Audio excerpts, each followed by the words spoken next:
జర్నలిస్టులకు పంచింది కూడా నాగరితే, అది కూడా మీడియా అకాడమీ కేసీఆర్ ఇచ్చినందువలన అయింది.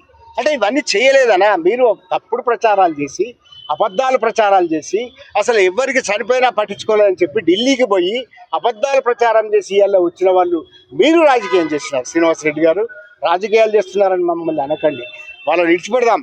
ఇది జర్నలిస్టుల హక్కు. ఈ హక్కును రేవంత్ రెడ్డి గారు జాగ్రత్తగా గమనించండి.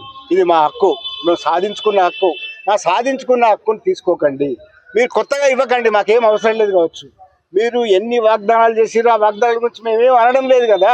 కానీ ఒకసారి T50 జీవోలో ఏం జరుగుతున్నదో మీరు గమనించండి. మంత్రి కానీ, సమాచార శాఖ మంత్రి పొంగులేటి శ్రీనివాసరెడ్డి గారు కానీ, అట్లాగే ముఖ్యమంత్రి రేవంత్ రెడ్డి గారు కానీ దీన్ని చూడండి. ఇది రాజకీయం కాదు, ఇది జర్నలిస్టుల హక్కులు. మాట్లాడే ఎవ్రీ రైట్ మాకు ఈ జర్నలిస్టుల గురించి మాట్లాడమే.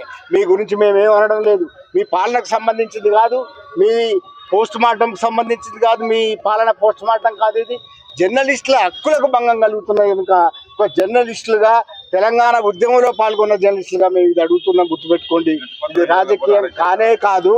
ముఖ్యమంత్రి ప్రత్యేకంగా జోక్యం చేసుకొని, రేవంత్ రెడ్డి గారు ప్రత్యేకంగా జోక్యం చేసుకొని, సమాచార శాఖ మంత్రి పొంగులేటి శ్రీనివాసరెడ్డి గారు ప్రత్యేకంగా జోక్యం చేసుకొని దీన్ని నివారించాలి.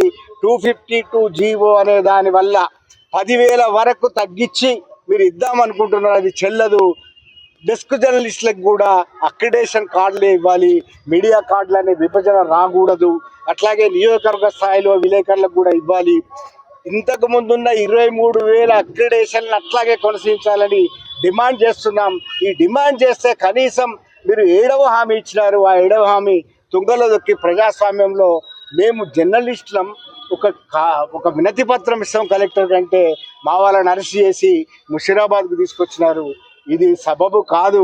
ముఖ్యమంత్రి గారు గమనించండి, ఇది సబబు కాదు.